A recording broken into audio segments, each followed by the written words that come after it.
అతని ప్రాణము నెమ్మదిగా ఉండును, అతని సంతానము భూమిని స్వతంత్రించుకొనును. ఆమేన్.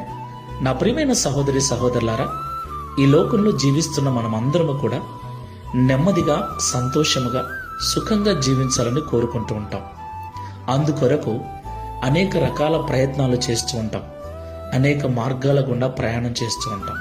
అయితే మనం తీసుకునే నిర్ణయాలు, చేస్తున్న పనులు, వెళుతున్న మార్గము లాభము కంటే కొన్నిసార్లు మనకు నష్టాన్ని మిగులుస్తుంది. సంతోషము కంటే దుఃఖాన్ని మనకు తీసుకొచ్చి పెడుతుంది. ఇక నేను, నా కుటుంబము నెమ్మదిగా, సంతోషంగా జీవిస్తాము అనుకునే లోపుగానే ఆలోచనలన్నీ తారుమారైపోయి జీవితం అంతా తిరగబడిపోతుంది. అయితే ప్రియులరా, ఎవరైతే దేవుని యందు భయభక్తులు కలిగి ఉంటారో వారికి దేవుడు సరైన నిర్ణయాలు తీసుకునే అవకాశాన్ని ఇస్తాడు. సరైన